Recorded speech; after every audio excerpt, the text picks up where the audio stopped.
empresarial de educación. Vamos a continuar pues con el paso de la edad antigua a la edad media, ¿cierto? Vamos a continuar pues como todo el proceso que llevábamos desde el segundo periodo. Entonces quiero como que empecemos como a recordar unos saberes que se necesitan pues como para continuar, ¿cierto? Recordemos pues que como tal como en el anterior periodo, observamos pues como las civilizaciones o estas sociedades antiguas, vimos cómo pues fue toda esta vida pública que se desarrollaba en medio de la ágora, o donde muchas veces todos estos ciudadanos eran libres, ellos opinaban diferentes temas importantes de la ciudad. También a esto vemos como cuando ellos se reunían también se le podía denominar lo que fue la democracia. Vamos a encontrar igualmente cómo nacen los principales filósofos en esta época de las civilizaciones antiguas. Retomando como la sociedad griega, vamos a recordar cómo en la sociedad griega, lo que vemos como en las primeras clases, que se rendía tributo a diferentes dioses, una infinidad de dioses, cada uno tenía sus respectivos valores, sus respectivas afinidades. También vamos a encontrar cómo viene de acá de la civilización griega la palabra polis, que más o menos nos quiere decir qué significa ciudad, y de ahí se va a derivar obviamente lo que es la palabra política. Las vamos a encontrar como la sociedad romana tenía un rígido sistema de clases, eran obviamente hombres libres, pero no eran iguales entre sí. Igualmente vamos a encontrar como en toda esta Roma vamos a encontrar lo que son las palabras democracia, la palabra república, la palabra imperio, ¿cierto? Que también como que vienen de ellas. Ustedes saben pues que todas estas civilizaciones nos dejaron grandes legados para nosotros hoy en día, la creación, invención de la escritura, el trabajo de la mano, el trabajo de las herramientas, el diverso legado de las ciencias, astronomía, geometría. Podemos encontrar cómo los romanos sabían de geometría, ¿cierto? Entonces, estos legados que nos dejaron todas estas civilizaciones que hoy en día pues las tenemos. Dando continuidad, vamos a retomar el Imperio Romano. Pero ¿por qué vamos a retomar Imperio Romano? Es importante tener en cuenta que del paso de la edad antigua a la edad media, un paso fundamental que dio como enlace y fue la caída del Imperio Romano. Entonces nos vamos a centrar principalmente en el Imperio Romano. Entonces, ¿por qué el Imperio Romano? Se llama Imperio Romano a la última etapa de la historia romana como tal, ¿cierto? En la que Roma fue gobernada por emperadores. ¿Listo? Estos implantaron un gobierno absoluto. Recordemos que el emperador, porque absoluto eran los que tenían el poder y decidían todo y nadie les podía custodiar nada. Aunque eso los elegían por un senado, pero era un poder absoluto. Estaba concentrado en solo una persona y tenía a su cargo los poderes políticos, militares, religiosos y administrativos.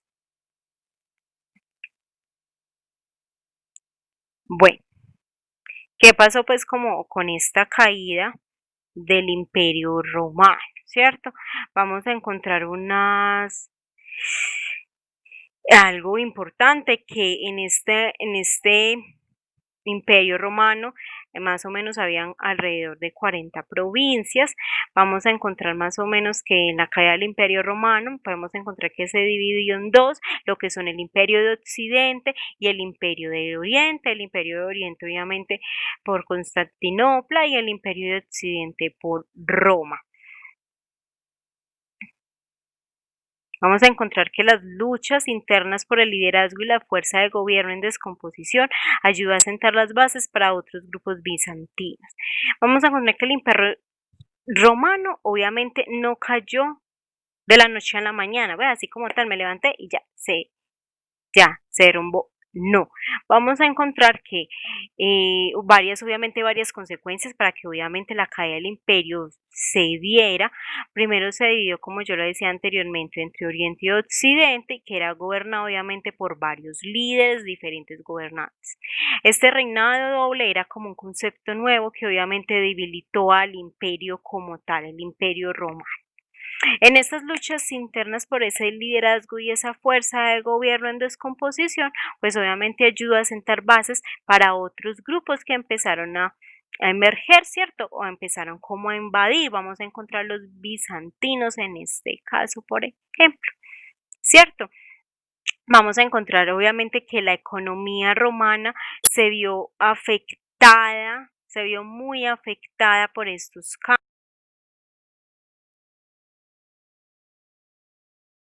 y la inflación elevada, con todo el dinero yendo obviamente hacia la defensa nacional, los impuestos fueron elevados, al gobierno obviamente le correspondió subsidiar a la clase obrera, porque en ese entonces hasta habían personas que no trabajaban, se les tocó subsidiar esas personas pues de la clase obrera. Entonces empezó como el debilitamiento pues de la economía. ¿Cómo fue pues como todo este desarrollo de la caída? Vemos más o menos que la caída fue más o menos en el siglo III, la caída del Imperio Romano. Vamos a encontrar que el Senado perdió el poco poder que tenía pues como en ese entonces. Esto vamos a encontrar que esto se produjo amotinamiento entre las tropas. Vamos a encontrar que en este entonces también las epidemias y las guerras disminuyeron la cantidad de habitantes que había en ese entonces.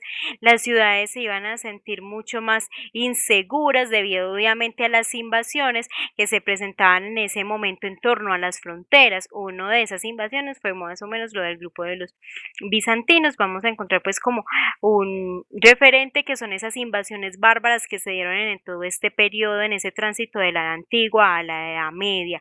Vamos a encontrar que la industria y el comercio decayó sumamente, los esclavos obviamente como estaban en desorden, estaban en guerra, los esclavos empezaron a escapar, la figura del emperador se fue debilitando como tal y fue dispuesto muchas veces por el ejército para que elevaba a sus generales como emperadores.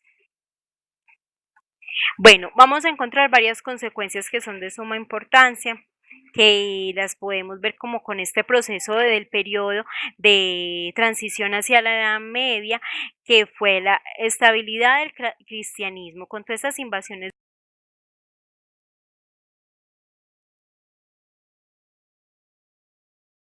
la estabilidad del cristianismo como tal. Vamos a encontrar el dominio de las tribus, como el visigodo, los bizantinos, ¿cierto? Vamos a empezar ya como esa época de los reyes, esa nueva palabra de reyes, esa nueva palabra de monarquía, ya se iba a empezar como a acentuar pues como en la Edad Media. Y la esclavitud ya va a empezar a desaparecer de cierta forma. Obviamente vemos como en la Edad Media no es como tal esa esclavitud, como obviamente se presentaba en la antigua, en la edad antigua y obviamente como se iba a desarrollar después en la edad moderna. Listo, esto es como un esbozo general de lo que venimos a observar, cómo fue ese tránsito de esa edad antigua a esa edad media, qué sucedió en ese lapso que fue la caída del imperio romano, para ya después entrar a profundizar qué fue ese periodo de la Edad Media, en qué consistió, en sus diversos aspectos económicos, políticos, sociales, que después vamos a acentuar. Listo, si tienen alguna pregunta me escriben, me mandan al correo y muchísimas gracias.